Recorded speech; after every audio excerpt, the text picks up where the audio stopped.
Listo. Bueno, ya damos formalmente iniciada la charla. Bueno, gracias a todos los que se conectaron. Bueno, todos los que están acá forman parte del programa de reporte y gestión de incidentes en anestesia. A mí me parecía que está bueno compartir más los resultados. La verdad que estamos con una tasa de reportes, depende de donde uno lo mire, alta o baja, ¿no?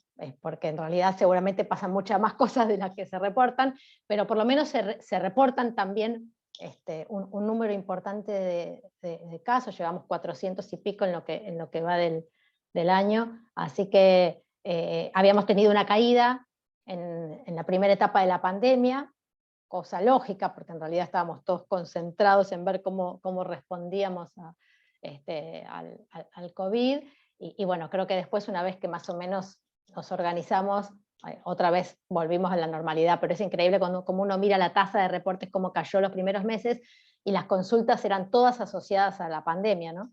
Y después volvimos un poco a la normalidad. Bueno, voy a compartirles la pantalla. La idea es, la mayoría de los que está acá ya escuchó charlas anteriores, así que la idea es ir con temas nuevos y avanzar sobre cosas que todavía no hayamos discutido en charlas anteriores.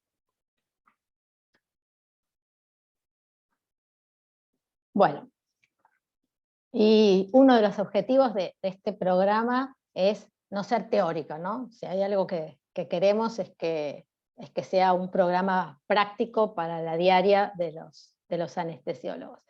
Bueno, la hoja de ruta por la que hoy vamos a transitar es esta. Primero, hablar algunos conceptos generales de responsabilidad profesional. Incorporé un tema que consultan mucho, que es la modalidad de cobertura de seguros, qué tipos de seguros tenemos, qué tenemos que mirar en una póliza, y esto lo incorporé a partir de muchos profesionales que me consultaban porque tenían un caso, y cuando íbamos a ver el tema del seguro, nos encontrábamos con dificultades, ¿no? Dificultades en la respuesta, dificultades en conseguir el abogado, en que den la cobertura penal.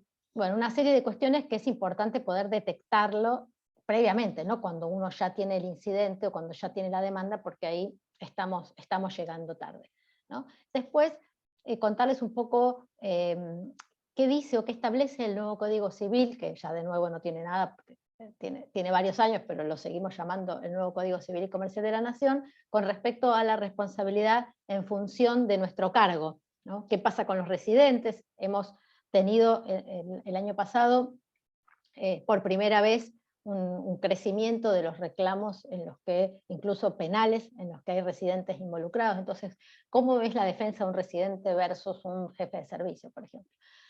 Después, ¿qué pasa con la judicialización? Este es un análisis de los últimos años, donde les voy a mostrar la diferencia que hay regional con respecto a los reclamos, y después nos vamos a meter en los eventos adversos en la anestesia, específicamente, ¿no? ¿Cuáles son los eventos que hemos tenido más frecuentes? ¿Cuáles fueron los factores humanos que encontramos? Y alguna cosita muy pequeña en relación a la pandemia. Bueno, entonces arrancamos con el primer tema de responsabilidad profesional, tipos de denuncia, responsabilidad en función del cargo y los seguros. Bueno, nosotros podemos recibir como médicos reclamos fundamentalmente en dos ámbitos, en el ámbito civil y en el ámbito penal, ¿no? El ámbito civil van a ser reclamos por la llamada mala praxis, ¿no? Que es por la obligación que tenemos todos en el ejercicio de nuestra actividad de responder con una indemnización ante otro cuando en el ejercicio de la actividad le generamos un daño. Bueno, esto es lo que se llama mala praxis. En el ámbito civil, la mayoría de las veces esto comienza con una mediación, porque es obligatoria hoy prácticamente en todas las provincias de nuestro país, y cerrada la mediación, que a veces es un trámite, porque si la gente está decidida a hacer una demanda, no quiere hacer un acuerdo extrajudicial como es el de la mediación, y directamente hacen un solo encuentro, se cierra y nos llega después la carta documento o la notificación, el oficio de la demanda. Esto es en civil. En el ámbito penal ya se abre en un montón de denuncias diferentes que podemos recibir. Si el paciente se murió, digamos, la tipificación va a ser de homicidio culposo, y esto está bueno saberlo porque si a uno le llega una cédula, entra en crisis y lee homicidio, pero en realidad simplemente, si el paciente se murió, esa va a ser, digamos, hay dos formas de titularlo, ¿no? O homicidio culposo, o si no, investigación de causa de muerte, si todavía no está, es una investigación, pero no hay una denuncia formal. Lesiones, el paciente tuvo una neuropatía periférica, por ejemplo, post-bloqueo. Abandono de persona, este es un delito que teníamos pocos reclamos de este tipo en anestesiología, habíamos tenido alguno que otro por abandono cuando se demostró que el anestesiólogo no estaba dentro del quirófano, pero ahora en el contexto de la pandemia se volvió una figurita más frecuente con el tema de la solicitud de la presencia del anestesiólogo fuera, para atender pacientes fuera del ámbito quirúrgico. La violación del secreto y la usurpación de título. Estos son básicamente los delitos que nos pueden imputar el sede penal. Te pongo lo de la usurpación de título, que antes no lo ponía en estas charlas, porque tuvimos uno que tiene que ver con el tema de prestarse el sello, ¿no? Cuando de pronto un médico de planta le presta el sello y firma el residente con el sello del otro, bueno, si se demuestra que esto ocurrió, el delito es de usurpación de título, y si no tuviera título quien utiliza ese sello o esa matrícula, incluso de ejercicio ilegal de la medicina. Y después tenemos denuncias específicas que incorporamos ahora también en las charlas, porque este año tuvimos 2 denuncias de violencia obstétrica. Saben que tenemos una ley de parto respetado, que es una ley nacional, pero que la mayoría de las provincias adhirió o tiene su ley propia, y esto lo vamos a hablar no en sumo detalle, porque en un webinar anterior lo hicimos, pero a partir de estas 2 denuncias contarles un par de cuestiones a tener en cuenta. Y el otro gran tema que tenemos dando vuelta es la ley de interrupción legal del embarazo, que nos está trayendo más de un disgusto, y que me parece importante compartir algunos aspectos con ustedes, sobre todo por un caso que tuvimos muy triste la semana pasada, que ahora cuando lo veamos se los voy a contar. Entonces, ¿cómo me entero yo que tengo una causa en mi contra? Si es una causa penal, el código procesal de cada provincia tiene variantes, pero en términos generales, esto ingresa con una denuncia que hace la familia, y entonces la denuncia inicia una investigación. Por ejemplo, una investigación de causa de muerte.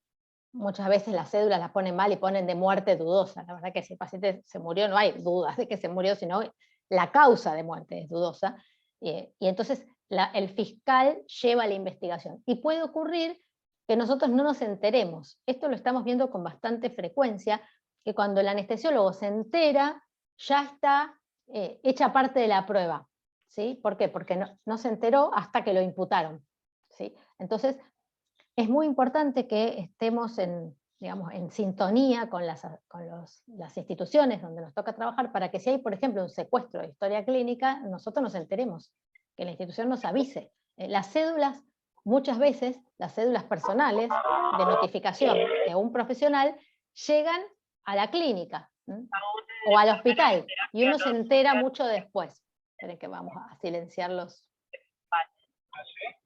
micrófonos. Ahí está. Bueno, entonces, esto me parece que es algo importante destacar, porque estamos viendo una notificación bastante tardía. Incluso tuvimos un caso donde la pericia ya se había hecho, ¿sí? Entonces tuvimos que arrancar con revisar una pericia negativa que se había hecho sin la presencia o la posibilidad de nosotros nombrar un perito de parte. Esto es legal, y sí, en realidad lo que dice el Código Procesal es que si esa prueba se puede reproducir, por ejemplo una pericia se puede reproducir, sí, se puede hacer una segunda pericia, ¿no? Entonces no se anula la anterior, porque es una prueba que se puede repetir. Pero, como todos sabemos, si ya hubo una pericia en contra, es mucho más difícil después tener una pericia favorable posterior.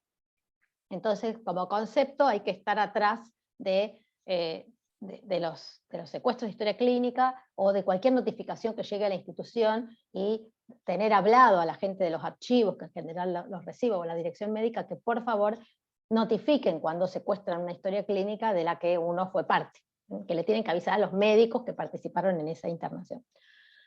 Y en el ámbito civil, como decíamos, la mediación y el juicio, y ahí es más fácil porque siempre nos va a llegar una cédula o un telegrama de notificación. En cualquiera de los dos casos es trascendente que nos avisen rápido. Ni bien les llega, tienen que mandar un WhatsApp a cualquiera de los teléfonos del programa. El que está siempre primero es el mío, porque cuanto más rápido nosotros podamos intervenir, más rápido va a responder el seguro y más rápido vamos a poder preparar todo lo que es la cuestión técnica para la defensa. ¿Sí? Entonces, acá los días corren, muchas veces tenemos 10 días hábiles o 14 días hábiles y tenemos que conseguir documentación, hay que conseguir la historia clínica, capaz que hay que ver cómo está el paciente ahora, quizás se reinternó en otro lado y no tenemos esa historia clínica, o sea que hay una tarea para la cual nos corre el tiempo. Entonces, es trascendente. Y el último punto es lo que llamamos la reparación integral. Hoy hay una tendencia procesal, que ya muchas provincias la incorporaron, de hacer lo que se llama la reparación integral. Dentro de la causa penal se hace una mediación en la que, si se arregla, digamos, con una indemnización, se cierra todo. Se cierra la causa penal y se cierra la causa civil. Esto está muy bueno, y en los casos donde nosotros entendemos que el riesgo de perderlo es alto, la verdad que poder hacer una reparación integral es una salida bastante interesante. Y esto es novedoso, digamos. Antes los procesos iban bastante separados, el civil del penal.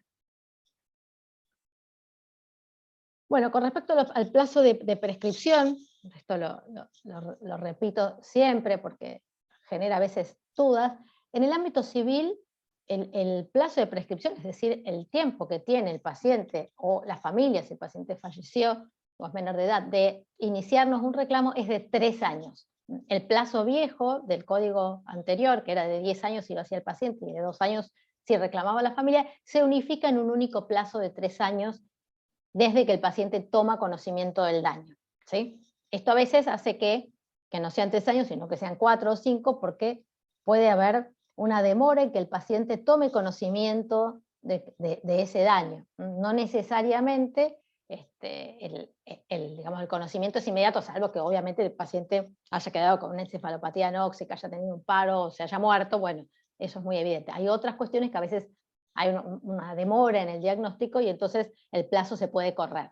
En el ámbito civil. En el ámbito penal, el plazo se establece por la máxima pena prevista para ese delito. Entonces, hay muchos plazos. En el caso nuestro, hablamos en general de lesiones o muerte, entonces el plazo de prescripción es de 3 años o de 5 años. De todos modos, estos plazos no modifican el tiempo de guarda de las historias clínicas, que sigue siendo de 10 años. Esto lo digo porque algunas instituciones entendieron que quizá que con la reducción del plazo de prescripción podían guardar las historias menos tiempo, y hoy nos estamos encontrando con que a veces no están las historias clínicas. Entonces ustedes imagínense que tenemos una causa civil, una mediación. La mediación interrumpe el plazo de prescripción, quiere decir que durante todo ese tiempo el plazo no corre. Entonces quizás la mediación se cerró, el plazo vuelve a correr, la demanda termina llegando mucho tiempo después y nos encontramos con que no tenemos el protocolo porque no está la historia clínica. Bueno, con respecto al derecho penal, nosotros estamos viendo un crecimiento bastante significativo de los reclamos en sede penal contra los profesionales de la salud. Esto es un poco lo que ya vimos, la figura de abandono de persona, la de privación ilegítima de la libertad, que a ustedes en general eso no les va a suceder, eso sucede mucho con los médicos de guardia, en el caso de los pacientes psiquiátricos, de la intoxicación aguda por drogas, donde uno tiene que hacer una contención física o farmacológica, y después ese paciente reclama que de pronto se quería ir y no lo dejaron. Bueno, vamos a ver ahora el tema de la responsabilidad en función del grado de formación. Acá hay un artículo del nuevo código, el 1725, que es bien claro. Y esto nosotros lo usamos muchísimo para la defensa de los residentes, de los médicos de formación, ¿no? Cuanto mayor sea el deber de obrar, mayor será la exigencia a ese profesional. Entonces, yo no puedo juzgar igual a un médico en formación que a un jefe del servicio. Por ejemplo, este es un caso del 2017 donde había 2 residentes demandados. ¿Qué es lo que dijo la sentencia? Dijo: corresponde tener en cuenta que no será dable exigir idéntico proceder a un profesional médico residente que a otro con vasta experiencia, ni tampoco imponer el mismo criterio para una emergencia que para una cirugía programada. Entonces, siempre se considera lo que se denomina las circunstancias de persona, tiempo y lugar. Esto a veces nos vienen grandes profesores con con un currículum gigante bajo el brazo y dicen: yo quiero presentar mi currículum para que vean quién soy yo. Y ahí nosotros le decimos: bueno, en realidad con que demuestre que es anestesiólogo, que está en condiciones, digamos, de formación para haber hecho esa práctica, ya está. ¿Por qué? Porque cuanto más títulos, más deber de seguridad. Después está el concepto de jefe, ¿sí? Y acá el concepto de jefe va bastante ligado al concepto de responsabilidad de las instituciones de salud. Son 2 artículos distintos, pero básicamente dicen lo mismo. El establecimiento responde por las personas que tiene a su cargo. Incluso, particularmente, el código incorpora algo que antes nosotros usábamos para la defensa, que era decir: no, este será un médico de OSDE, un médico de Swiss Medical, pero no es de la clínica. No, no, no. Ahora el código dice: no importa si está en relación de dependencia o no. Si el establecimiento lo dejó operar o lo dejó hacer anestesia, el establecimiento responde por ese profesional. Lo mismo con los médicos a cargo. Por ejemplo, el jefe de un servicio de anestesia responde por sus anestesiólogos, ¿sí? Es lo que llamamos la responsabilidad solidaria. O sea, es solidariamente responsable. Sin embargo, no ocurre lo mismo con los jefes de equipo. Vieron que antes el cirujano era el jefe de equipo y respondía por lo que hacía el anestesiólogo, y el anestesiólogo a veces como parte del equipo respondía, digamos, o sea, respondían todos como equipo. En esto el Código Civil hace una distinción y dice que cada uno responde por sus incumbencias y no por las incumbencias del otro. Por ejemplo, en este caso, es un caso de Azul, que dice: el jefe, digamos, el cirujano, jefe del equipo quirúrgico, no responde por lo que hizo el anestesiólogo. ¿Por qué? Porque tienen competencias diferentes. Entonces, digamos, el tema del jefe se mira desde distintos ámbitos, pero sí tenemos vasta jurisprudencia en relación o al jefe de residentes que responde por sus residentes, o al jefe de servicio que responde por los médicos que tiene a cargo. Otro aspecto sumamente importante es el de las sociedades científicas. Yo particularmente últimamente estoy tratando bastante para desempatar cuando llegamos tarde a los juicios. Por ejemplo, yo ahora entré en una causa para defender a un cirujano, a un coloproctólogo que tiene un juicio que ya está elevado, un caso que ya está elevado a juicio oral. 3 pericias en contra. Bueno, yo me mandé una pericia que muy bonita, que para mí quedó hermosa, pero ¿qué peso va a tener mi pericia de parte frente a 3 pericias del Cuerpo Médico Forense de la Corte Suprema de Justicia que son desfavorables? Y es limitado el peso de uno con el de la otra, si bien los argumentos para mí son bastante contundentes, ¿no? Los que yo pongo en la pericia. Entonces, ¿qué hacemos?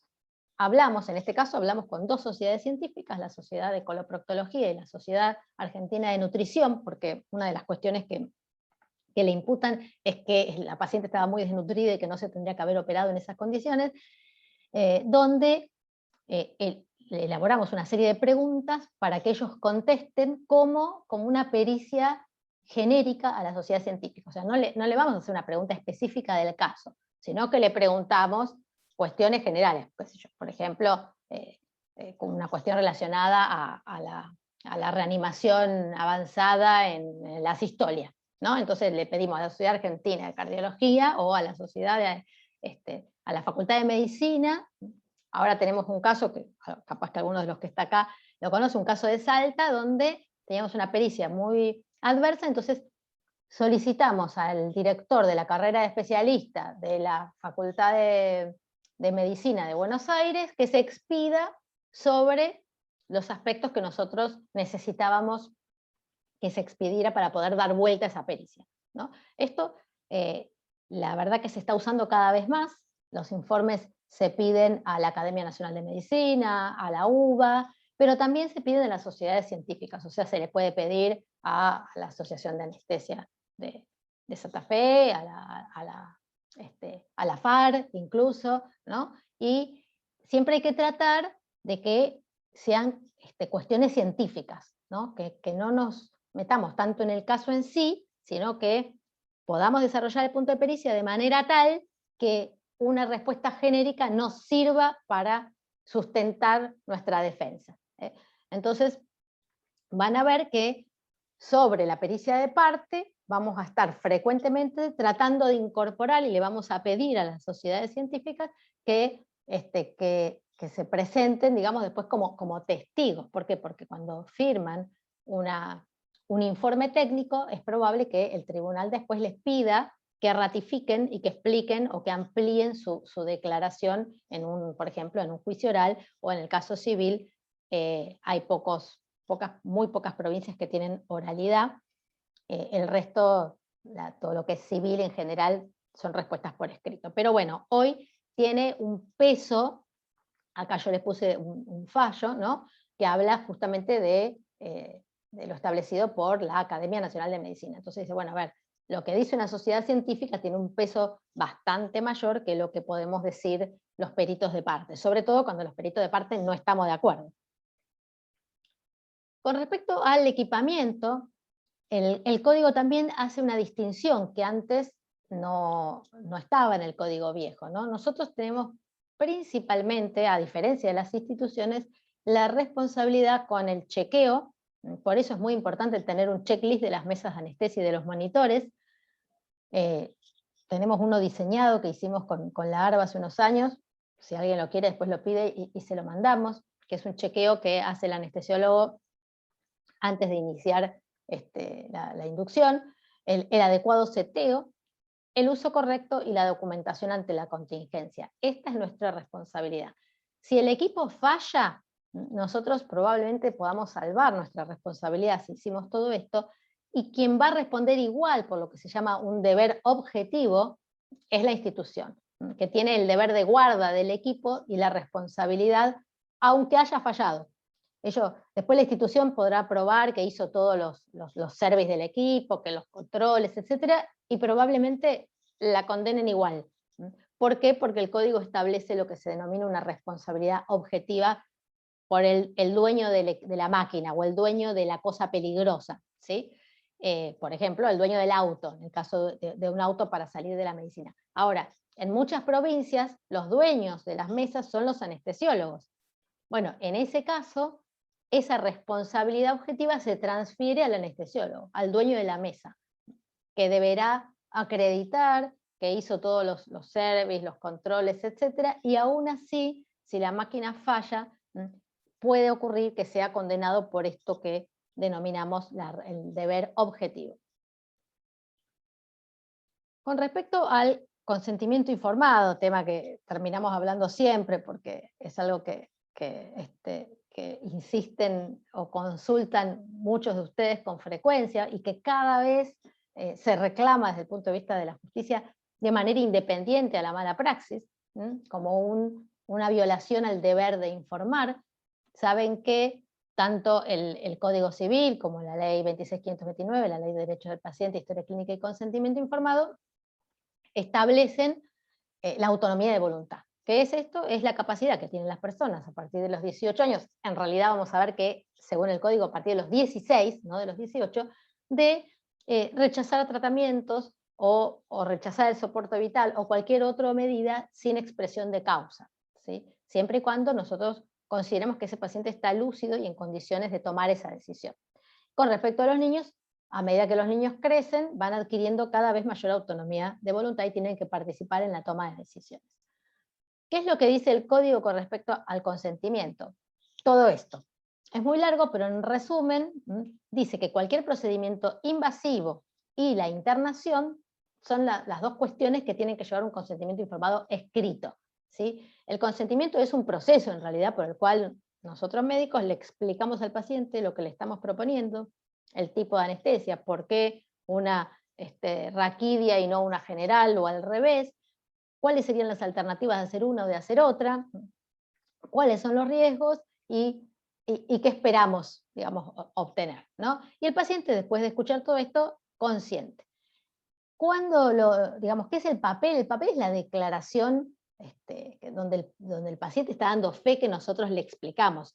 Si de pronto nosotros se lo explicamos en una visita preanestésica, ¿no? Y se lo explicó un médico, y después el paciente lo firma y la anestesia la hace otro, en realidad no hay problema, porque el paciente está dando fe de que ese equipo, por eso siempre ponemos el equipo, tratamos de poner en los consentimientos el equipo de anestesia del hospital, o el equipo de anestesia de la institución. Si acá alguien quiere hacer algún comentario o decir algo, obvio que bienvenido, ¿no?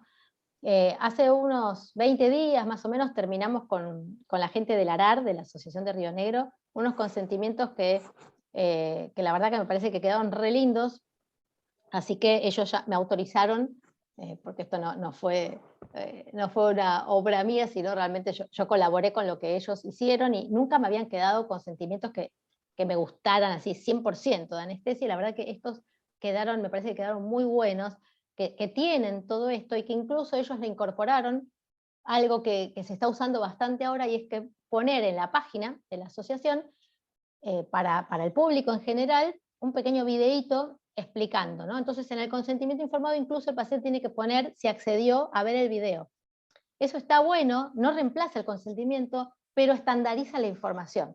Porque si el paciente pone que vio el video, nosotros ya podemos establecer que recibió información respecto a esto, esto y esto que el video decía. Después, eso no nos exime de nosotros informar, pero permite estandarizar el contenido de la información, y es una manera bastante interesante de poder acreditar que la información fue brindada.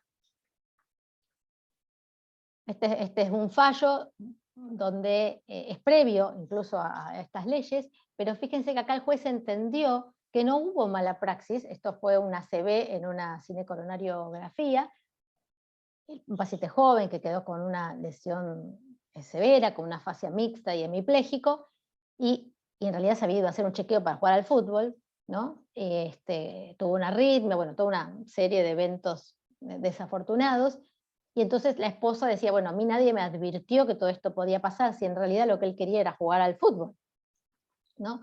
Entonces, ¿qué dice el juez? Bueno, esto que le ocurrió es un riesgo inherente al procedimiento, no significa mala praxis. Sin embargo, si existía el riesgo, el paciente y su familia debieron ser informados. Entonces, esto hoy lo vemos con frecuencia, que se condena de pronto a la falta del deber de información, aunque no haya mala praxis. Por supuesto que estamos hablando de montos totalmente distintos, ¿no? Porque esto es daño moral por no haber informado, y se mide económicamente mide mucho menos que lo que es la incapacidad física. Pero si están ambos, esto puede sumarle bastantes ceros al monto de la sentencia.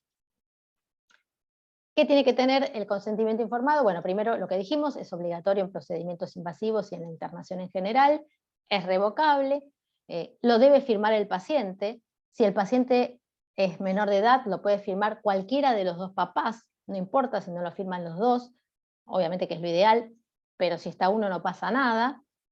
Y si no está, digamos, si el paciente no está en condiciones, en la ley 26.529 establecía un orden de prelación que es similar al de la ley de trasplantes, o sea, tiene que firmar el cónyuge, si no tiene cónyuge los hijos, si no están los hijos los padres, bueno, todo un listado que uno debía respetar. Por suerte el código nuevo dice no es necesario respetarlo, en realidad lo que importa es que la persona que firme sea una persona cercana y que conozca el sentir de ese paciente, porque está firmando en su representación. Y esto nos habilitó, sobre todo ahora, por ejemplo, en la pandemia, a que firme a alguien que no esté en la lista directa de prelación. Tenemos que tener bastante presente las directivas anticipadas. Ahora en la pandemia nos encontramos con muchas directivas anticipadas de gente que vio cómo venía la cosa y dijo, bueno, a mí yo, por ejemplo, si me deterioro, yo soy una EPOC, tengo casi 80 años, no quiero que me ventilen. Entonces, nosotros incorporamos al checklist del ingreso a terapia intensiva el preguntar si quería hacer o si tenía directivas anticipadas. También le preguntamos si las quería declarar en ese momento, cuando todavía el paciente estaba lúcido, ¿no? Y la podía hacer. Y la otra, bueno, los testigos de Jehová, que esto ya lo hemos charlado incluso en el curso CAFA, pero en un montón de oportunidades. Hoy claramente el Código Civil establece la validez de las directivas anticipadas. Y en el caso de los menores, el único inconveniente sería que haya disputa entre los padres y que si no es una cirugía de urgencia y hay disputa entre los padres, hoy con la tasa tan alta que tenemos de papás separados y de conflicto, nos pasa cada tanto que un papá quiere que se opere el nene y el otro no quiere. Bueno, en ese caso, si es una urgencia, uno tiene que velar por el mejor interés del niño y se opera igual, y si no es una urgencia, lamentablemente, hay que ir al ente protector de los derechos del niño local y hacer la presentación judicial. ¿Cuántos consentimientos tendríamos que tener en anestesia? Bueno, este fue otro tema que nos preguntamos. ¿Qué hacemos? Bueno, por lo menos deberíamos tener uno de anestesia general de adultos, uno de pediatría, uno para los bloqueos, que uno después puede distinguir entre los distintos bloqueos, uno de obstetricia y a veces algún caso en especial. Por ejemplo, hace poquito un anestesiólogo me planteó que tenía que hacer un bloqueo por dolor en una embarazada de 6 meses, que tenía un dolor, una lumbociática refractaria, etc. Y bueno, entonces armamos, digamos, una cosa particular para esa situación. Hay veces en las que la general, digamos, no nos va porque es una situación muy particular, entonces uno tiene que hacer un consentimiento a medida. Acá lo importante es que en 5 o 6 renglones nosotros registremos las cosas más significativas y que el paciente o la familia firme. Eso tiene más valor que un documento de 4 hojas recontra complicado. ¿Qué es lo que da a la justicia más validez hoy? A que uno se vea como algo creíble, que yo me senté, después me mantengo en una entrevista con el paciente y su familia, previo a iniciar el procedimiento, y les explico que, bueno, que el paciente tiene tales características, que esto aumenta el riesgo. Con palabras sencillas, firma el paciente, firma el familiar y listo. Ahora, a la hora de registrar, también nos está pasando, toda esta charla está basada en las cosas que pasan en el programa, en el día a día, ¿no? Y hemos tenido, sobre todo en obstetricia, mucho choque entre el anestesiólogo y el equipo con respecto al horario de la intervención, a que, bueno, haya un sufrimiento fetal agudo y de pronto la cosa se demore y después el chico termina con un daño cerebral, la mamá sangrando.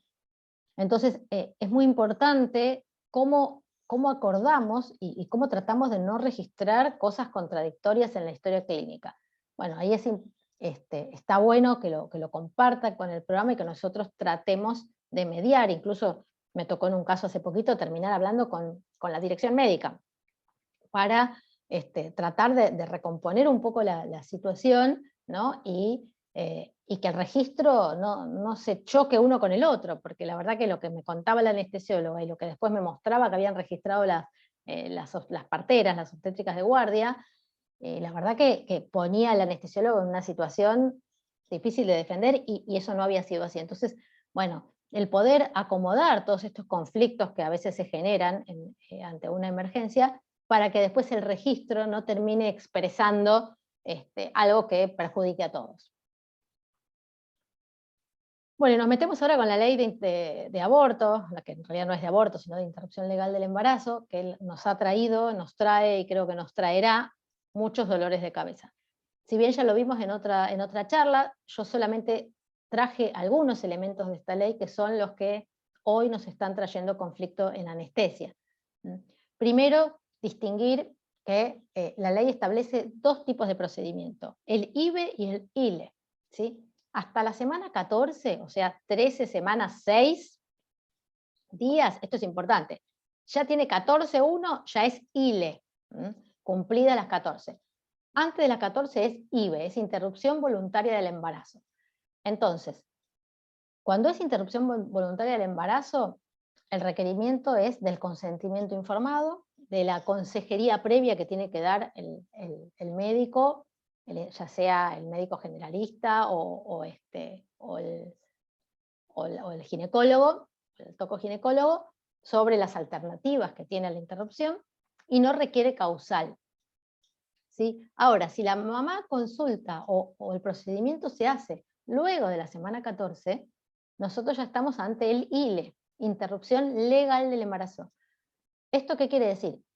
Esto ya no es un aborto, después ya va a ser, digamos, un embarazo más avanzado, y no alcanza la voluntad. Tiene que haber una causal. ¿Sí? ¿Cuál es esa causal? Hay dos tipos de causales. La violación, para lo cual tendrá que haber una declaración jurada de la mujer diciendo que fue violada, no hace falta, no es exigible la denuncia policial, y si no, una causal que llamamos causal salud. Lo que estamos viendo es un abuso de este causal salud, ¿no? ¿Por qué? Porque cuando la Corte establece el causal salud en el concepto amplio y dice salud en el concepto de salud física, psíquica y social, no lo deja como sumamente abierto. Entonces hoy nos encontramos con una causal que simplemente el médico tilda, causal social. Pero no tenemos idea realmente si hubo una evaluación interdisciplinaria de esa mamá, embarazos de 18, 20, 22 y 24 semanas, chicos viables. Hemos tenido dos situaciones recientes, una de un embarazo de 24 semanas y otra de un embarazo de 22 semanas,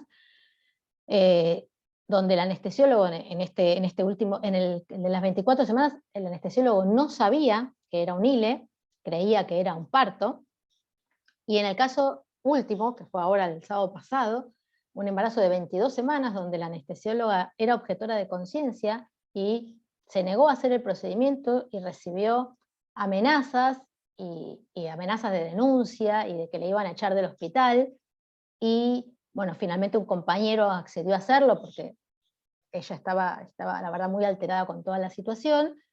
Estamos trabajando obviamente ahora para gestionar este caso, y el chiquito nació vivo, y lo envolvieron en un trapito y lo dejaron morir. Estas son situaciones que hoy estamos viviendo. Hay varias provincias que tienen, sobre todo las provincias del sur, Neuquén, Río Negro y Chubut, que tienen una ley que no permite la objeción de conciencia de los anestesiólogos.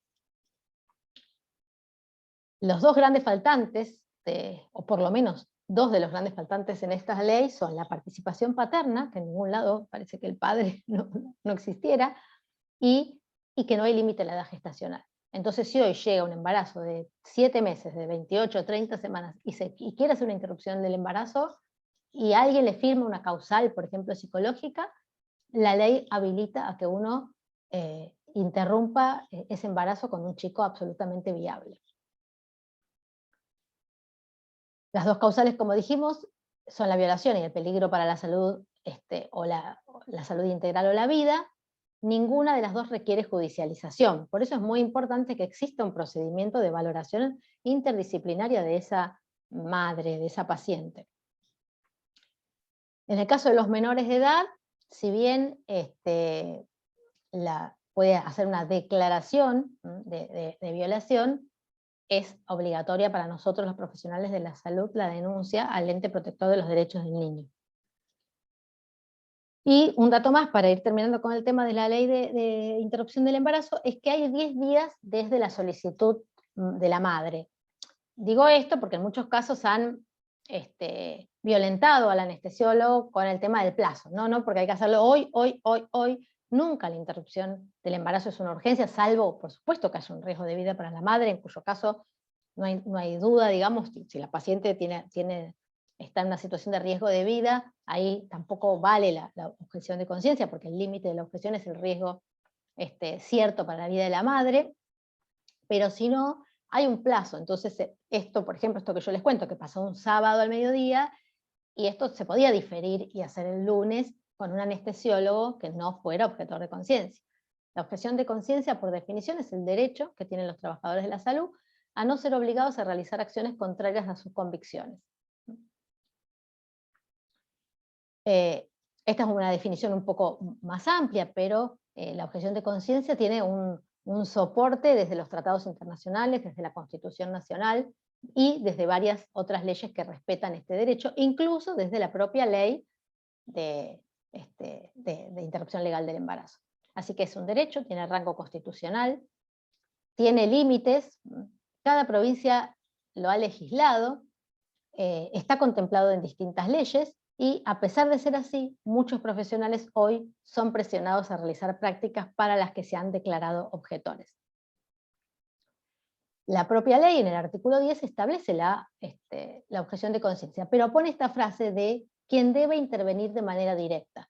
Entonces, la interpretación de algunas provincias es que el anestesiólogo no interviene de manera directa, sino que el único que interviene de manera directa es el ginecólogo. Nosotros estamos trabajando para demostrar de que más allá de esta frase del artículo 10 de la ley de interrupción legal del embarazo, existen un montón de otras leyes, incluida la Constitución Nacional, que lo establecen como un derecho de cualquier profesional de la salud y no limitado a quien hace la práctica en forma general. Tiene algunas limitaciones, hay que haberse declarado como objetor de conciencia previamente, por eso es muy importante que tengamos el listado de objetores de conciencia, que esto se lleve a los hospitales, que se lleve a las instituciones para evitar las situaciones tan desagradables como la que vivió esta colega. Tiene que ser declarado con anterioridad, tiene que ser aplicado en todos los ámbitos, o sea, yo no puedo ser objetora a nivel privado y no en el hospital o al revés. Puede ser revocada, puede ser parcial. Por ejemplo, tenemos ginecólogos que son objetores para el ILE, pero no para el IBE. ¿Sí? Esto es, digamos, al criterio de la convicción de cada uno. Y excluye el tratamiento de las complicaciones y situaciones de riesgo de vida de la paciente. El artículo 11 establece la obligación de las instituciones. O sea, la institución no puede ser objetora de conciencia. Pero si no tiene profesionales dispuestos, porque son todos objetores, lo que tiene que hacer es garantizar la derivación a un lugar que sí pueda hacer la práctica. Otra cuestión, a mi criterio grave, es que esta ley modifica el Código Penal. ¿Sí? Anula la sanción, primero para los profesionales que realicen las interrupciones, pero por otro lado incorpora como delito la no realización del procedimiento o el incumplimiento de la ley. Salvo que yo haya sido me haya declarado previamente objetor de conciencia y que no medie una situación de urgencia. Pero a mí me parece que es bastante grave que se incorpore la figura como delito, ¿no? Como un artículo propio, nuevo, en el Código Penal de la Nación. Bueno, para ir ahora al tema del seguro, vamos a ver qué tenemos que buscar nosotros cuando elegimos un seguro. Una, que sea una compañía grande. ¿No? ¿Por qué? Porque capaz que el caso de la sentencia llega en 8 años y en 8 años esa empresa se fue del país y yo me quedé sin nadie que responda económicamente. Después tengo que ver la letra chica de la póliza. Si yo le pregunto ahora a ustedes, lo más probable es que ninguno sepa qué modalidad tiene, si tiene franquicia, cuántas reposiciones tiene, qué exclusiones. Después, algunos seguros dan servicios adicionales, algunos dan cobertura penal o no. La cobertura penal no está naturalmente incluida en los seguros, porque los seguros son por responsabilidad civil. Y el otro punto importantísimo es qué abogados tengo en mi provincia. Este seguro, Noble, La Mutual, Swiss Medical, TPC, bueno, hay un montón. ¿Qué abogado tiene contratado en mi provincia? Porque capaz tiene unos súper abogados en la capital, pero resulta que en Jujuy no tiene representación, ¿no? Entonces yo tengo que averiguar, digamos, quién me va a representar si me pasa algo. Después el otro tema clave es qué tipo de cobertura me da. Hay 4 tipos de cobertura.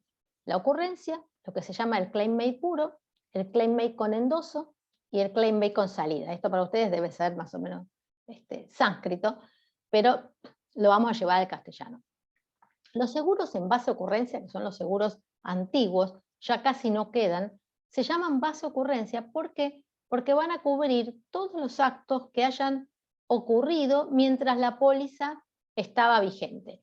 Supongamos, yo me aseguré en abril del 2002 y en abril del 2003 me cambié de compañía de seguros, me fui. Resulta que en el 2006 me llega un reclamo de un hecho que ocurrió durante la vigencia de mi póliza. ¿Me va a cubrir? Sí, me va a cubrir. Ahora, ¿con qué monto me va a cubrir? Me va a cubrir con el monto que yo tenía asegurado en ese momento. En un país con tanta inflación, esto puede ser peligroso, porque capaz que yo en ese momento estaba asegurado por 100.000 pesos y hoy me llega una demanda por 10 millones de pesos. Me va a cubrir con el valor del momento del hecho. Pero piensen que la sentencia va a ocurrir probablemente muchos años después. Entonces, estos seguros fueron reemplazados inicialmente por los que llamábamos los seguros claim-made, que hoy así puros prácticamente no existen. ¿Qué es lo que dicen la cobertura claim-made? O sea, base reclamo. Dice, vamos al mismo caso, yo me aseguré en el 2002, me di de baja en el 2003, me llega un reclamo en el 2006. Si yo me fui, no estoy cubierta. Porque desde el momento que yo me fui, ¿sí?, dejé de tener cobertura, aún para los hechos que hubieran ocurrido durante la vigencia de la póliza. ¿Cuál es la ventaja si no me voy? Si no me voy, todos los seguros claim-made me van a cubrir con el monto vigente al momento del reclamo. Entonces, supongamos que el reclamo llega en el 2008 por un hecho del 2003, a mí me va a cubrir con mi póliza del 2008. ¿Sí? Entonces, tenía esta ventaja, pero dejaba de alguna manera preso al médico, porque si yo me quería ir, perdía todo lo que había pagado. Entonces, ¿cómo se resolvió esta situación? Se resolvió con una tercera forma de cobertura, que es la que hoy tienen la mayoría, pero uno tiene que leer a ver qué es lo que uno tiene en su póliza, que son los claim-made con endoso de salida. ¿Qué quiere decir? Volvemos al mismo caso que planteábamos, pero cuando yo me fui, compré el endoso. ¿Qué es el endoso? Es un monto que uno paga extra, que algunas compañías lo establecen de una manera fija, dicen, bueno, por ejemplo, es el 20% del costo anual, otros no establecen cuánto va a ser, eso también hay que mirarlo. Yo compro el endoso, me cambio a la compañía que quiero, pero por ese endoso van a quedar cubiertos todos los hechos que ocurrieron durante la vigencia de mi póliza, mientras yo tuve la compañía A. ¿Sí? ¿Con qué monto? Con el último monto, con el monto del momento que yo compré el endoso. ¿Sí? Entonces, considera la suma vigente al momento del reclamo, si yo estoy, ¿sí?, y todos los hechos ocurridos durante la vigencia de la póliza están cubiertos mientras yo compre el endoso. Entonces, si el reclamo me llega con la póliza vigente, va a estar cubierto por la póliza con el monto al momento del reclamo. Si hay inflación, me va a cubrir con el monto nuevo y no con el monto del momento del acto médico. Y si yo me fui, pero compré el endoso, me va a cubrir por el endoso, pero yo voy a estar tranquilo que voy a tener cubierto. Así funcionan la mayoría de las compañías hoy, con esta modalidad. Pero también algunas tienen lo que se llama la salida automática. Y es que yo pago una cuota un poco más alta, pero tengo el endoso metido adentro, digamos. Y si me voy, no tengo que pagar ningún endoso. Esta es una opción, pero la verdad que si uno tiene la posibilidad de pagar el endoso en el momento en que decide irse, capaz que nunca decido irme y entonces ¿para qué voy a estar pagando más caro la póliza? Pero hay algunas personas que dicen, no, yo prefiero tener el endoso, la salida automática y entonces estar cubierto, y estos seguros con salida automática tienen un valor obviamente un poco más alto, que me va a cubrir todos los hechos ocurridos durante la vigencia de la póliza de manera automática, aunque yo me vaya de la compañía. O sea, parece la modalidad de ocurrencia, nada más que el monto que me va a cubrir va a ser el último monto vigente. ¿Sí? Entonces, estas, digamos, son las 4 modalidades que yo tengo que tener bien en claro, porque a mí me consulta bastante, mira, me quiero cambiar de compañía, pero ¿y qué me va a pasar con todo lo anterior? ¿Lo pierdo, no lo pierdo? ¿Quién me va a cubrir? Hay todavía otra quinta opción, y es que yo le pida a la compañía nueva que me dé lo que se llama una retroactividad, que me dé una cobertura para atrás. Algunas compañías dicen, bueno, mira, yo te cobro tanto por la retro, por la cobertura para atrás. Entonces yo si no pude arreglar con mi compañía anterior, puedo de repente, en lugar de comprar el endoso, arreglar con mi compañía nueva que me dé una retroactividad.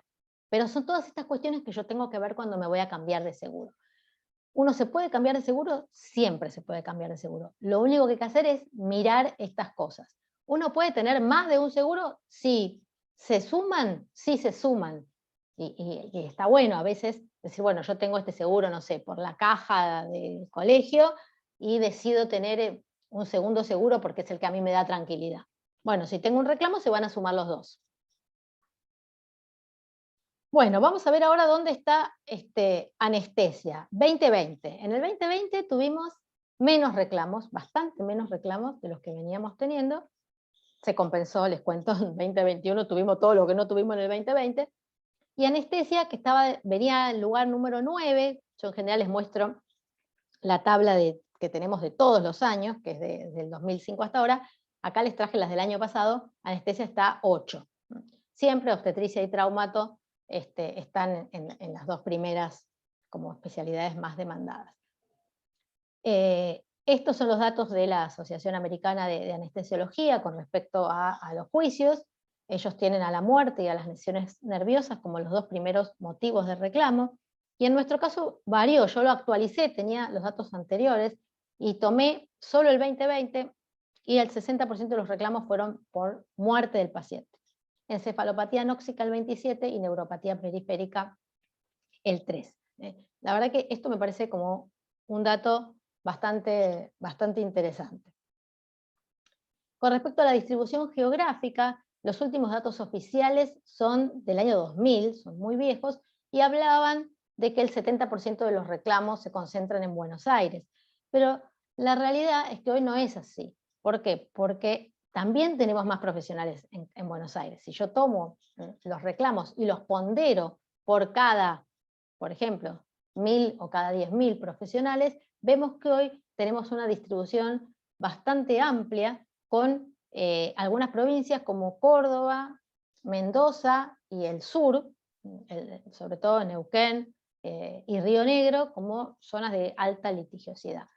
Y de todos modos, el ámbito de AMBA sigue siendo por lejos el ámbito que tiene mayor número de reclamos. Y con respecto a los montos de sentencia, hay una diferencia también bastante interesante con respecto a Mendoza y el sur, que tienen montos por encima de la media del resto de las provincias y que incluso superan los montos del ámbito de la AMBA.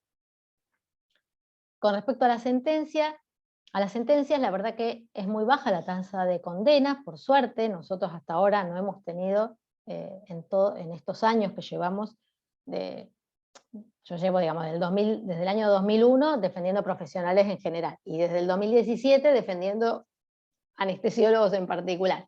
Y hasta ahora no hemos tenido condenas en sede penal, o sea que la verdad que la tasa de condenas es muy baja. Casi siempre se litiga con el beneficio de litigar sin gastos. Esto la mayoría debe saber lo que significa, pero bueno, al no pagar ninguna tasa de justicia genera montos de demanda altísimos, porque para el que litiga no genera ningún costo hacerlo, y además, digamos, aunque la sentencia sea favorable y la demanda se rechace, muchas veces terminan imponiendo algunas de las costas al asegurado, digamos, o al médico o a su compañía de seguros. Los casos de riesgo se acuerdan en instancias prejudiciales, en instancias de mediación o en mediaciones intrajuicio, y por eso también en realidad las sentencias en el ámbito civil, cuando nosotros vemos los resultados decimos tenemos un 10% nada más de sentencias condenatorias. Lo que pasa es que la mayoría de los casos que sabemos que vamos a perder se arreglan antes. Entonces llegan a las sentencias, por eso es un número que cuando uno empieza a mirarlo chiquito, y en realidad no es que tenemos un 10% de sentencias. Tenemos un 10% de los casos que llegan a sentencia. La mayoría se arreglan antes.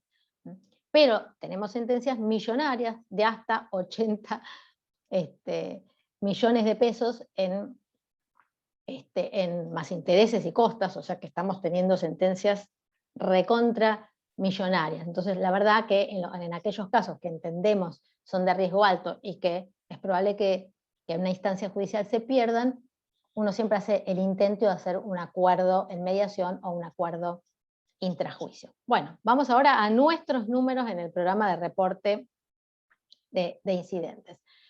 Yo les diría que las cosas más importantes del programa son saber distinguir entre un incidente y un evento adverso.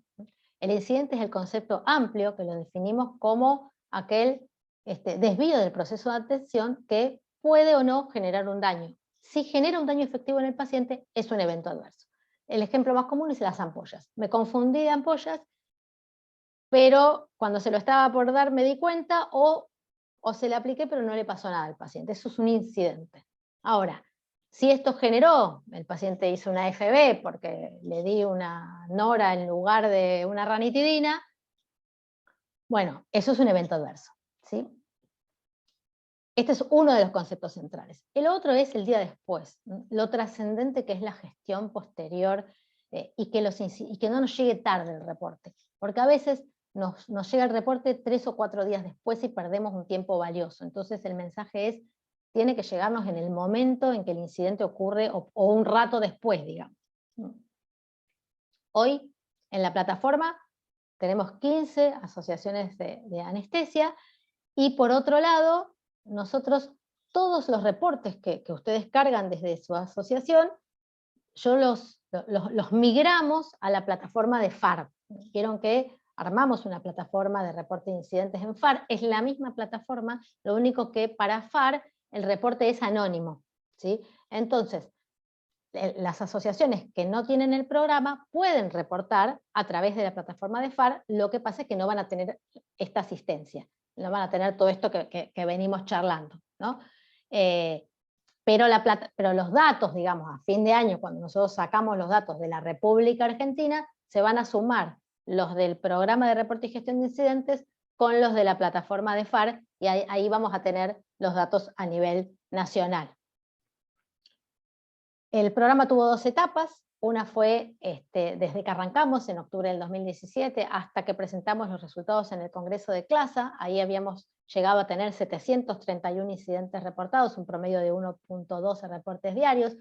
Lo que yo les contaba, cayó el reporte a 0.76 en el 2020 y en el 2021 estamos en 1.6 reportes diarios.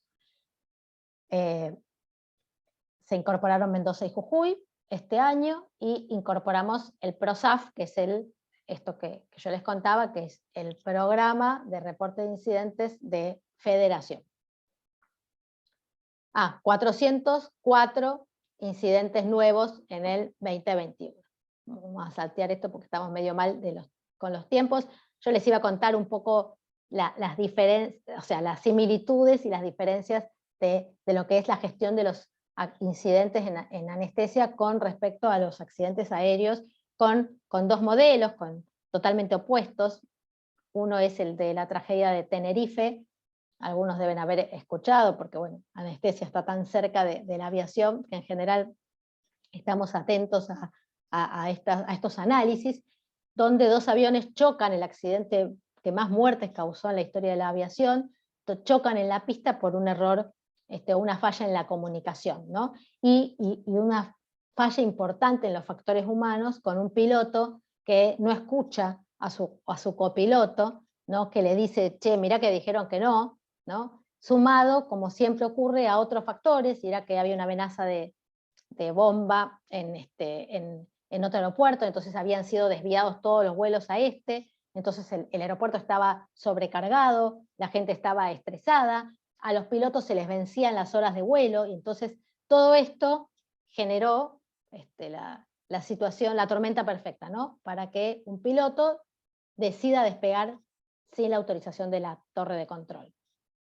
Todo lo contrario tenemos con la película que la mayoría de ustedes habrá visto, y si alguno no la vio, se la recomiendo, ¿no? Donde un evento que jamás habían simulado, que es que se queden de pronto sin motores, que se paren los 2 motores a la vez, y cómo ahí al revés, el piloto y el copiloto trabajan en equipo, ¿no? Y el copiloto le dice, tu avión, mi avión, ¿no? Le da seguridad en la toma de decisiones, y decide a través de una excelente conciencia de situación, un piloto muy entrenado porque había sido piloto de guerra, decide aterrizar amerizar, aterrizar en el río, ¿no? Y por eso lo llamamos el éxito del entrenamiento en los factores humanos y la conciencia de situación. Y la película también relata y muestra de una manera muy cruda pero real el abandono de la segunda víctima. Después de esto, todo el juicio y todo lo que vino después y todo por lo que tuvo que atravesar el piloto. Y hace poquito tuvimos un Zoom en el Día de la Seguridad Internacional de la Seguridad del Paciente, donde un experto en seguridad aeronáutica nos contó que en la pandemia, a pesar de que hubo una reducción de los vuelos a menos de la mitad, hubo un aumento de los incidentes y accidentes en un 30%. Y ellos hizo todo un análisis, pero que se lo atribuyó específicamente al contexto, ¿no? Al uso de los EPP, al temor, a los aspectos emocionales, a la muerte de seres queridos. Entonces, imagínense si todo esto le pasó a los pilotos, ¿no? ¿Cuál es la situación del equipo de salud? Y finalmente, contarles que la OMS en septiembre del 2020 declaró al uso de los sistemas de notificación de incidentes como un hecho central para reducir de manera sostenida el riesgo y mejorar la seguridad del paciente. Y también declaró que estamos muy lejos de que los programas de seguridad sean exitosos y que es algo por lo que debemos luchar. Bueno, ¿cuál es uno de los ejes de este programa? La interacción, ¿no? La interacción, el hecho de que nosotros podamos interactuar, podamos compartir información de lo que pasa entre las distintas provincias, y entonces de pronto hechos que serían hechos aislados o eventos aislados se juntan y nos permiten tener una casuística. Fíjense que cuando arrancamos con el programa en el 2017, el 30% de los reportes se animaban a dar el nombre, la mayoría reportaba en forma anónima.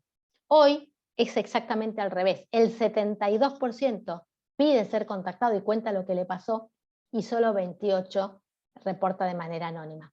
Esto demuestra el factor confianza, que en estos años hemos logrado que el anestesiólogo se anime a llamar y decir, me pasó esto, me fui del quirófano, me distraje, estaba cansado, ¿no? y que transparente lo que le pasa. Desterramos el concepto de descargo, lo reemplazamos por el de informe de situación, por la entrevista individual.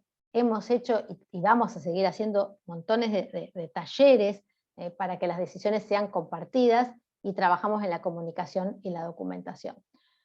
Algunas provincias arrancaron con esta idea que me pareció muy buena, por eso se las traje, que es pegar el QR en las mesas de anestesia, para que además del mail, el teléfono, el WhatsApp y la plataforma, el anestesiólogo tenga a mano el QR para poder desde su teléfono leerlo y rápidamente tener acceso a los teléfonos, porque vieron que cuando ustedes entran, lo primero que les aparecen son los teléfonos por si quieren llamar.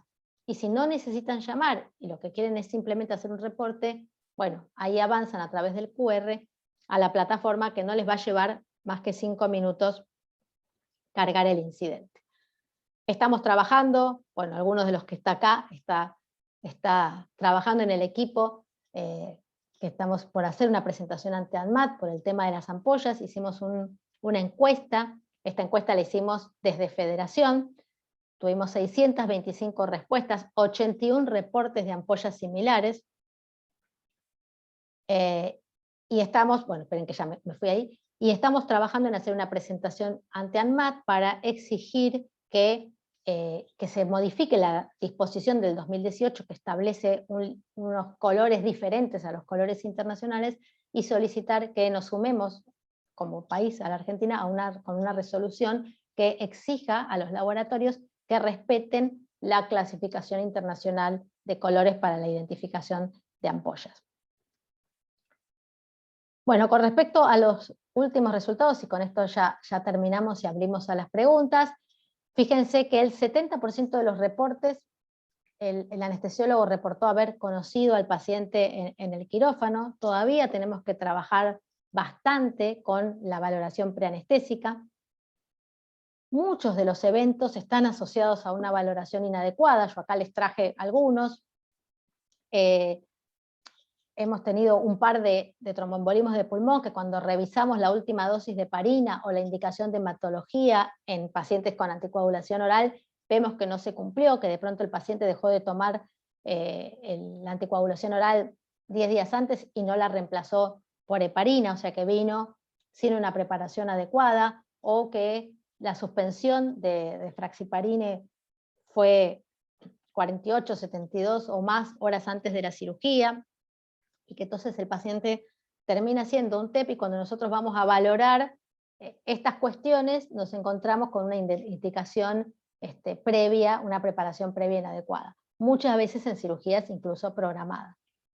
Tuvimos un caso de una muerte materna por omisión de profilaxis antibiótica, y también nos encontramos con varios casos con dificultades en el manejo de la ventilación en pacientes EPOC severos sin preparación adecuada, pacientes o que estaban con CPAP en domicilio o que tenían que estar premedicados y kinesiados previamente, y esto no se cumplió en una cirugía programada y el paciente terminó con un manejo bastante complicado de la ventilación.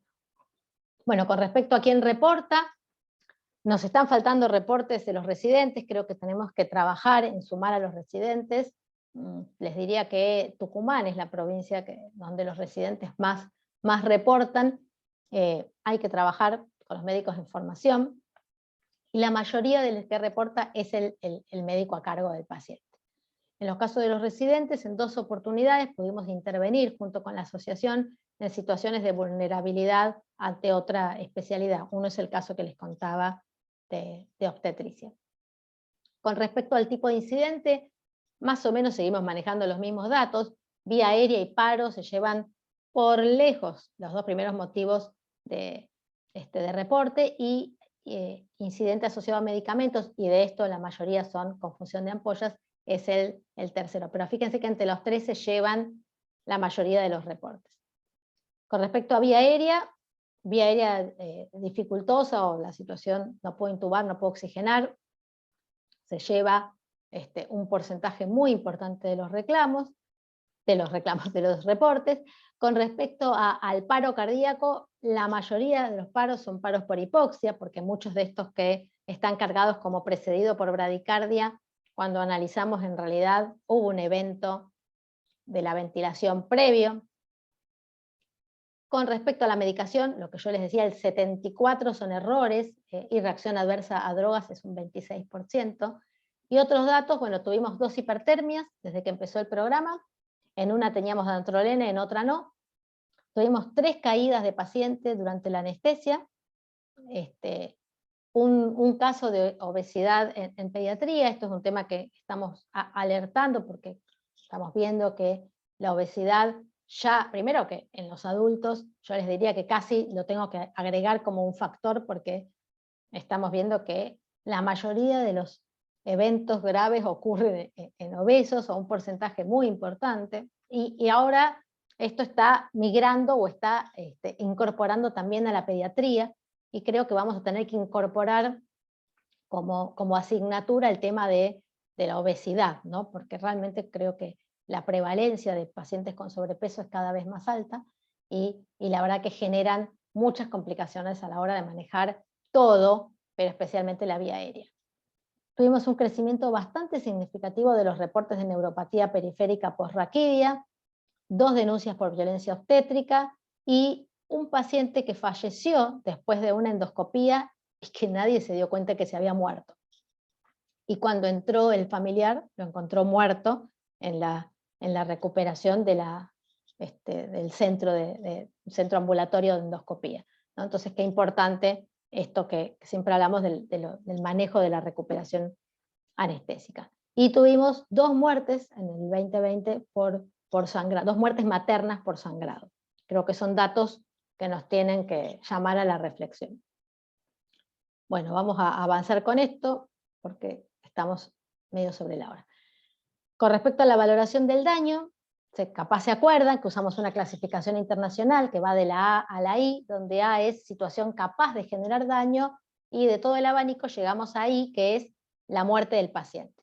Bueno, el 27% de los reportes son H, o sea, daño que requiere una acción inmediata para evitar la muerte. El más común es el paro, ¿sí? Y 19% de los reportes son la muerte del paciente. Cuando un programa madura, uno empieza a tener más reportes sin daño. La gente que dice, uy, me pasó esto, qué suerte, al paciente no le pasó nada, pero lo reporto, porque es un incidente. Nosotros hoy, fíjense que entre A, B y C, estamos empezando a tener reportes sin daño, o sea, gente que decide cargar el incidente aunque no haya pasado nada. Esto habla de la madurez del programa. 55% eran cirugías programadas, 10% ocurrieron de los eventos en recuperación, 4% en sala de endoscopía, 29 de los reportes fueron en procedimientos regionales, axiales o bloqueos periféricos. Los clasificamos para la gestión en bajo impacto, alto impacto, ¿sí? Eventos críticos, eventos adversos que no requieren demasiada gestión y eventos con repercusión social. Con respecto a las intervenciones 2021, son estas, esto para compartirles un poco los resultados. En 147 de los 400 casos hicimos acompañamiento, tuvimos 6 informes periciales de parte, tuvimos que participar en 2 audiencias, contestar 4 demandas, hicimos 18 capacitaciones. Una cosa clave es, en esto del programa es el poder brindar lo que llamamos primeros auxilios emocionales. Y esta es una enorme diferencia con los programas de reporte anónimo, porque nosotros acá, a través de distintas técnicas para las que nos entrenamos, fundamentalmente la que llamamos de diffusing, intentamos acompañar a ese profesional que le tocó transitar por un evento adverso que lo afecta en un montón de aspectos para poder desactivar las emociones negativas, ¿sí? Esto no nos vamos a detener, creo que lo hemos hablado en otras oportunidades, pero la mayoría de los profesionales transitan lo que se llama ansiedad por disrupción, que genera compromiso desde lo cognitivo, desde lo social y desde lo emocional, y requiere una gestión, requiere un acompañamiento. Lo médico-legal es importante, pero no alcanza, no es lo único. Tenemos que brindar todo esto que tiene que ver con acompañar a un profesional que se educó para salvar vidas y que de pronto le toca transitar con un evento con daño grave o con la muerte de un paciente. ¿Se puede hacer a distancia? Hemos aprendido, lo podemos hacer a distancia. Lo hacemos con Zoom, lo hacemos con llamadas telefónicas, y yo creo que hemos logrado, bueno, ustedes lo podrán decir, si es así o no, poder estar cerca a pesar de la distancia, y en alguna situación incluso hemos viajado cuando la cosa no daba para hacerlo a distancia.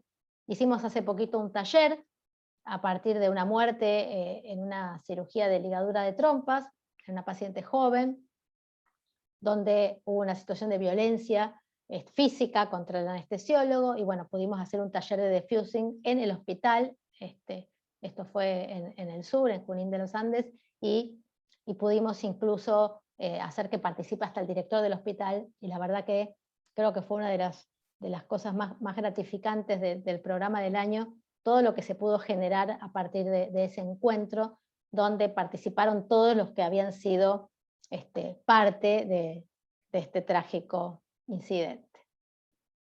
Bueno, vamos a saltear esto porque estamos mal con los tiempos. Para terminar, como recomendaciones generales, no minimizar las condiciones de ingreso al quirófano del paciente. Vemos que muchas veces el paciente entró horrible y de pronto no quedó registrada bien esa condición de ingreso. Ante un evento, designar quién lleva los tiempos y las acciones, documentar los eventos en una hoja aparte, no dejar intervalos de tiempo que puedan ser interpretados como intervalos sin control, atención con los registros de terapia intensiva, siempre se los vamos a pedir, porque muchas veces queriendo y otras sin quererlo, el registro de la terapia intensiva suele comprometer bastante la responsabilidad del anestesiólogo y consensuar con los terapistas y el equipo quirúrgico la información a brindar. La recuperación anestésica creo que es una asignatura pendiente que tenemos como sociedad, porque hoy todavía se construyen clínicas sin una sala de recuperación adecuada. Entonces, ante la recuperación documentar seriadamente el estatus del paciente, nunca permitir el pase al piso apresurado porque nos están apretando que necesitan meter otro paciente, y tener siempre presente la posibilidad de depresión respiratoria tardía. Para terminar, una frase que algunos conocerán porque me gusta mucho y la pongo seguido: una cadena es tan fuerte como el más débil de sus eslabones. Y excelentes profesionales que trabajan de manera excelente con sus pacientes, que se viven capacitando, y a veces una falla en el proceso, algo que faltó, ¿no? y tanto esfuerzo termina con un evento crítico para el paciente. Así que creo que hoy más que nunca tenemos que tratar de trabajar en equipo. Bueno, dejo la presentación y abrimos al debate, preguntas, lo que quieran. Desmutense. Mariana, Sí. tengo una pregunta relativa al consentimiento. Sí. Vos presentaste 5 tipos básicos de consentimiento, pero me gustaría preguntarte qué debería tener un consentimiento para procedimientos fuera de quirófano y qué debería tener un procedimiento para sedaciones. Por ejemplo, en niños tenemos que hacer algunos procedimientos con sedación fuera del Resonancia, quirófano. claro, sobre todo en imágenes, ¿no? Para, No, allí son más anestesias, pero bueno, eso sería procedimientos fuera de quirófano. Pero sí. también procedimientos con sedación que se hacen en ámbitos fuera de quirófano. Sí, Como tratamientos odontológicos o procedimientos invasivos de diagnóstico. Sí, en realidad, ¿cuál es el ámbito? No debería cambiar el consentimiento. Entonces, si es fuera de quirófano, salvo que es un procedimiento que se debiera hacer en quirófano y por alguna razón no se hace en el quirófano. En ese caso sí, pero si no, en realidad el mismo consentimiento de sedación sirve para cualquiera de los ámbitos en los que uno lo desarrolle. Y si no lo tenés, porque estás yendo a hacerlo a un lugar donde de pronto no hay un formulario prediseñado, alcanza con que uno se siente y lo redacte en el momento con las cosas básicas de cuál es el procedimiento propuesto, que se mantuvo la entrevista con fulanita, la mamá, y fulanito, el papá, ¿no? Que refirieron que el niño no tiene antecedentes, por ejemplo, ¿no? Y que se les explicó, bueno, ya las 4 o 5 cosas básicas del procedimiento y las posibles complicaciones, siempre dejando abierta la puerta de que los procedimientos se hacen en personas que pueden responder de manera inesperada y que puede haber situaciones imprevistas, ¿no? Y siempre dejarlo abierto porque siempre va a haber alguna cosa que uno no escribió, ¿no? Tradicionalmente se decía que había que hacer el listado de todas las complicaciones. Después se vio que en la práctica eso es imposible, porque nunca van a estar todas las cosas que pueden pasar. Entonces lo importante es poner las cosas más graves, las más frecuentes, y dejar abierto a que pueden suceder imprevistos y que el anestesiólogo responderá, obviamente, de la mejor manera, pero que estas cosas pueden ocurrir. Hay que dejar la puerta abierta a que no estén descrito todo. ¿Por qué? Porque si vemos consentimientos que tienen una lista y que lo que le pasó al paciente no estaba en esa lista, y que esto judicialmente es visto de manera negativa, como algo que no se informó. Entonces, yo digo, no hacer listas, poner las cosas más frecuentes y dejar la puerta abierta. Esos serían los conceptos generales. A mí no me gustan demasiado las cosas prehechas, ¿no? Entiendo que en el caso de anestesia uno puede, porque es más estandarizado, uno puede hacer un consentimiento de anestesia general de adultos, anestesia general en pediatría, particularmente el parto cesárea, porque es una situación particular. Uno puede estandarizar los consentimientos, pero después está lo que uno hace a medida, si no lo tiene, y que te diría que tiene igual o más valor que el formulario, ¿no? En la justicia los formularios no se ven con muy buena cara, porque saben que la gente no lo lee, que lo firma un minuto antes de entrar. Justo una demanda que me llegó hoy, el paciente dice eso, se me lo hicieron firmar con un pie en el quirófano. Yo la verdad que hubiera firmado cualquier cosa antes de entrar porque si no, no me operaba.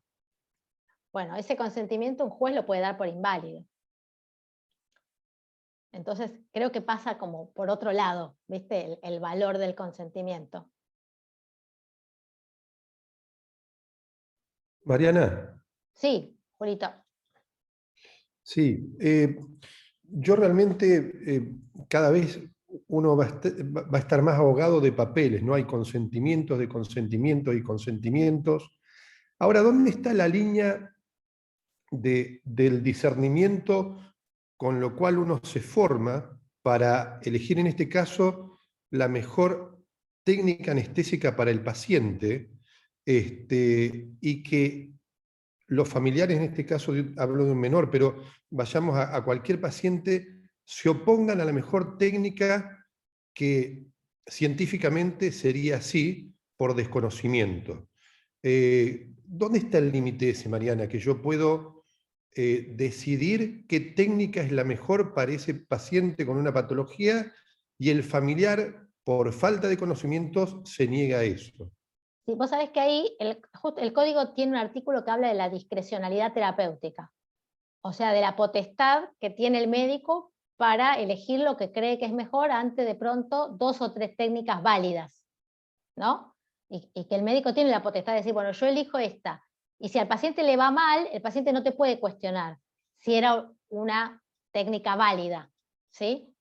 Porque no hayas elegido otra. Ahora, si vos elegís una, estamos hablando de una cirugía programada, ¿no? Y vos propones de pronto determinada técnica anestésica y el paciente prefiere otra, pero esa otra es válida, vos podés decidir hacerlo o no hacerlo.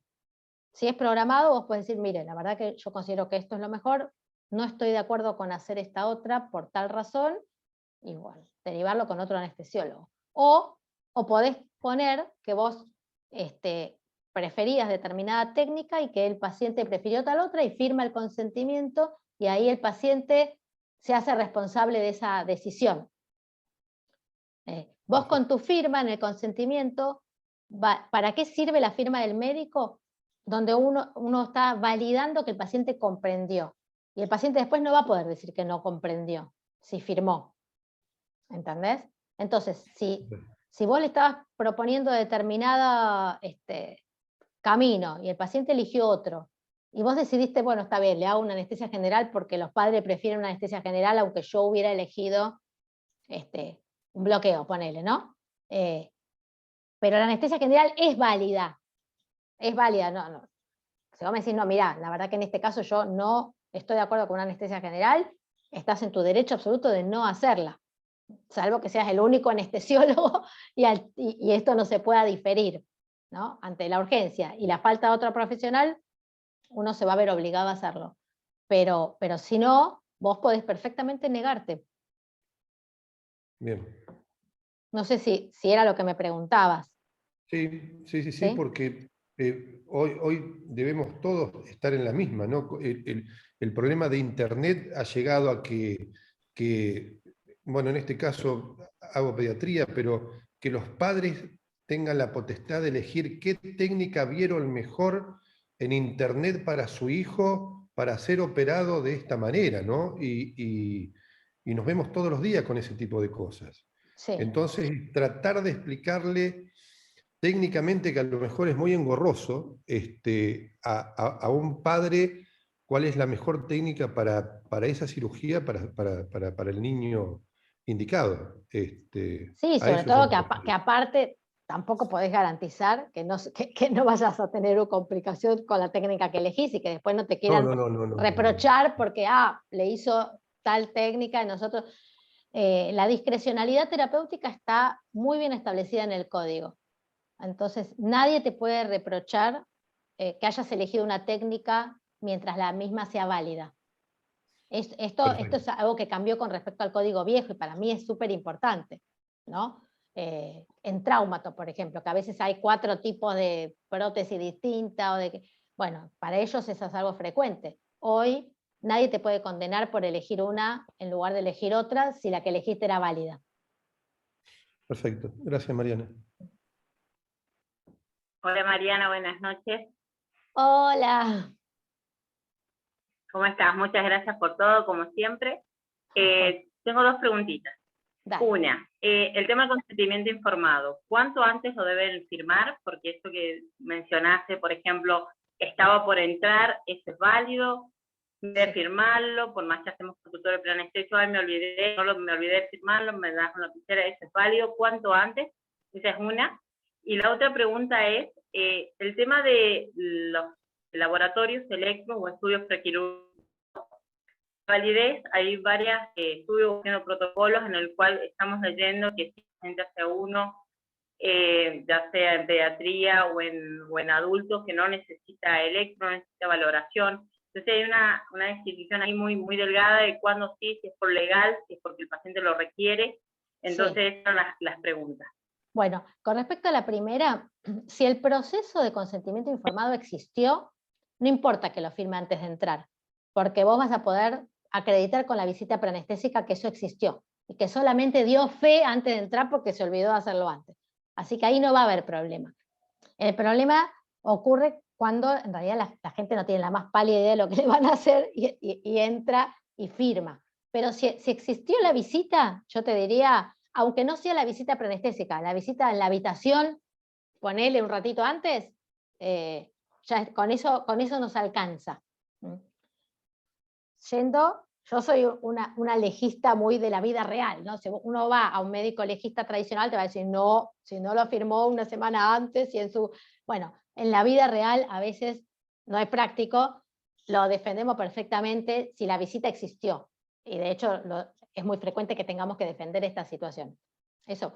Con respecto al otro tema, que es una de las cosas que me apasiona, que es la valoración prequirúrgica de la cirugía programada, yo uso más, a mí me gustan las guías europeas, viste que hay distintas guías, están las americanas, las europeas. Nosotros en el ámbito de CABA hay una ley de valoración prequirúrgica de la cirugía programada, no así a nivel de nación, pero básicamente todo lo que dicen las guías, si uno lo cumple, nosotros desde lo médico legal lo defendemos perfecto. A veces nosotros, por ejemplo, en las clínicas donde yo trabajo, que yo hice la norma de valoración prequirúrgica, puse algún electro de más. Y vos me decís, ¿por qué? Porque el electro, la verdad, no es algo que cueste caro, se hace en 2 minutos y nos ayuda en la defensa. Sabemos que no le va a sumar más protección, que va a tener un valor pretest bajísimo, pero suma, lo mismo que el coagulograma. El coagulograma en realidad está indicado en algunos casos en particular y se lo pedimos a todo el mundo, ¿no? Pero dice, bueno, es una práctica, a veces costo-beneficio, sí, y lo incorporamos. Ahora, si no la hiciste y las guías dicen que no había que hacerla, desde lo médico legal lo podemos defender perfectamente, no hay problema.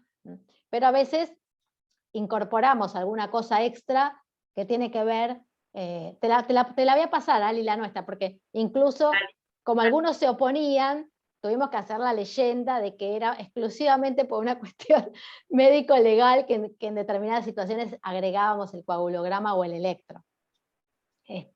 No porque no lo podamos defender, pero costo-beneficio, cuando a veces es una práctica de bajo costo y fácil de hacer, bueno, la pedimos. Y a veces incluso en el quirófano las chicas le hacen el electro para que arranquemos tranquilo, cuando sabemos que en realidad desde el punto de vista científico no era estrictamente necesario, ¿no? Perfecto. Muchísimas gracias. No, a vos, Ali. Bueno, acá Alicia es una promotora del programa que anda persiguiendo a los compañeros para que reporten, así que alimenta bastante nuestra base de datos. Sí, también incorporamos, bueno, lo del QR ya en las máquinas, a partir de mañana ya van a estar en todas las clínicas y sanatorios públicos y privados, así que bueno. Buenísimo. Lo pedimos. Sí. Está bueno esas iniciativas y además después se van pasando a otras asociaciones y bueno, yo siempre digo, el éxito de este programa es que lo usen, ¿no? A ver si quedó en el chat alguna pregunta. ¿Cómo se registra en la historia clínica el horario de nacimiento en las cesáreas? En realidad el registro del horario lo tiene que poner el obstetra. Ustedes lo pueden poner también. ¿Se coloca recién nacido, sexo, hora? Sí. Y hay que poner, bueno, el obstetra tiene que poner el Apgar y si lloró, ¿no? La vitalidad. Después, otra pregunta dice, ¿habría que agregar tiempo para la evaluación y preparación? Ahí no entiendo bien la pregunta. Hola, doctora, ¿cómo le va? Sí, ¿qué tal? ¿Qué tal? ¿Cómo le va? Buenas tardes. Buenas tardes. Primero, felicitaciones por lo excelente de su discurso y su clase, realmente muy bueno. Gracias. Estamos en una realidad donde hay una dicotomía entre la digitalización de todas las historias clínicas y el físico que nos obligan a poner en las carpetas. Sí. En este caso del consentimiento informado, creo que no nos queda otra que sea en físico, en papel. Sí, señor, Pero, así. pero corremos, creo que hay un riesgo inherente en esta, vuelvo a repetir la palabra, dicotomía de pensamientos o de decisiones, entre digitalizar todo o mantener todo en físico. Para colmo, se complica más porque todas las clínicas tienen su propio programa y bueno, ni me lo entonces, digas, bueno, sí. Exactamente, o sea, en vez de haber un solo programa único para todo el país, creo que también podríamos trabajar en eso, pero es otro tema.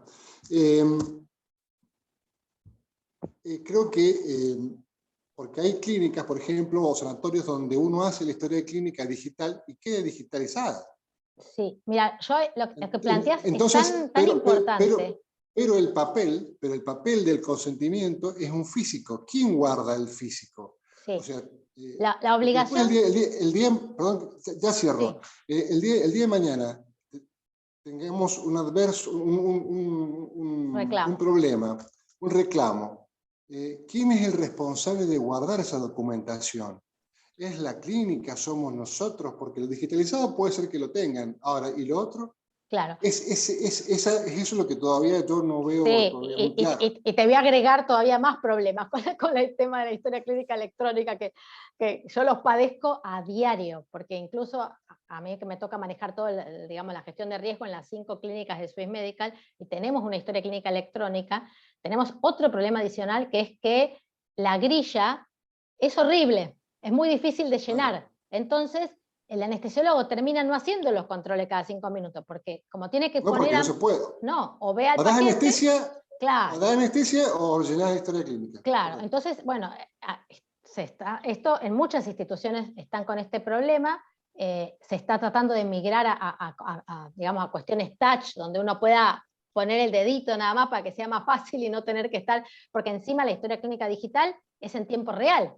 Entonces, si el anestesiólogo no la hace en el momento, después no la puede hacer. Bueno, la verdad es un problema para la anestesia. La historia clínica electrónica tiene millones de virtudes, pero para lo que es el procedimiento anestésico es un problema.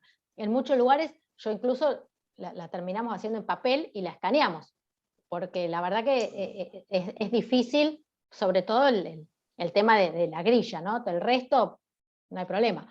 Ahora, con respecto al consentimiento, la ley establece que lo que sea firma original del paciente, como no hay firma digital para todo el mundo, tiene que quedar en papel.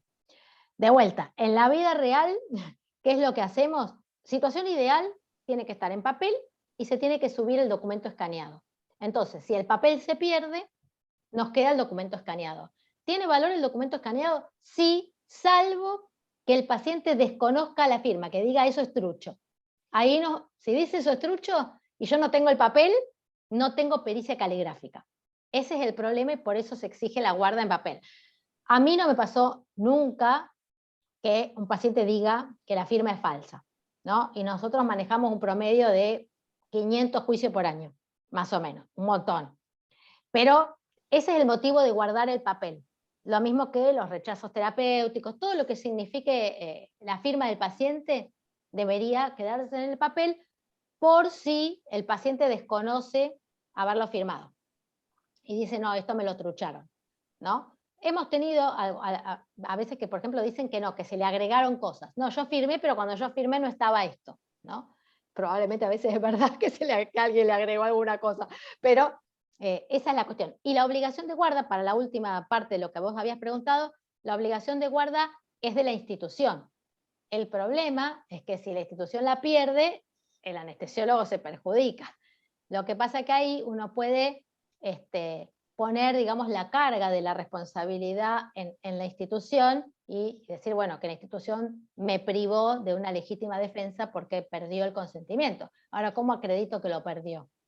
Entonces, la verdad que la mejor forma es que se escanee. Si de última se pierde el papel, bueno, paciencia. Igual como la mayoría de las instituciones tiene una carpetita papel, porque hay un par de documentos que tienen que quedar, como los stickers de las prótesis y otras cosas. Correcto. En general hay una pequeña carpetita, aunque sea de 2 o 3 hojitas que la institución guarda. ¿Cuánto la tiene que guardar? 10 años. De todos modos, comparado con los choclos de historia gigantes que guardaban antes, la verdad que guardar 4 hojitas o 3 por paciente no es nada, ¿no? Bueno, y esto último es solamente una idea. No sé si se puede hacer de esta arista médico-legal, pero sería interesante que tuviéramos una historia clínica digital universal en todo el país. Para los anestesiólogos, al menos. Sí. Porque el hecho de migrar, de ir a 2 o 3 clínicas, nos deja a veces presos de cómo era esto, dónde tenía que poner. No, es terrible. Y te olvidas de poner un dato o una presión o un momento o la hora y después suceden problemas. Sí. Entonces, si uno se automatiza en la carga de datos en una sola historia clínica digital, en este caso creo que sería mucho más fidedigno el dato colocado que la otra forma. Sí, es una idea nada más. Si se puede gestionar, no sé de dónde. No, lo que pasa es que no es factible porque, digamos, técnicamente los sistemas operativos de todos los lugares son distintos y la mayoría todavía hoy está con historia papel. Solamente algunas provincias como Neuquén, que tiene una historia clínica única, ¿no? Pero a nivel público. Pero ya si vas a nivel privado, cada uno tiene lo suyo. Hoy todavía la mayoría tiene historias clínicas en papel. La verdad es un tema, creo que de todas las profesiones, de las especialidades, anestesia es la que se lleva la peor parte con la historia clínica electrónica. Porque, por el tema del registro de los signos vitales, ¿no? Del monitoreo. Doctora, muchas gracias, no tomo más tiempo. Muy no, amable. Por favor. Hasta luego. Bueno, si no queda nada más, nos vamos a despedir. Les mando un cariño grande, ojalá que podamos volver a encontrarnos presencial. Gracias a todos los que ya puedo decir hoy somos amigos de tanto tiempo de trabajar juntos en esto, y bueno, y gracias por ponerle tanta energía para que el programa salga adelante. Así que buenas noches para todos.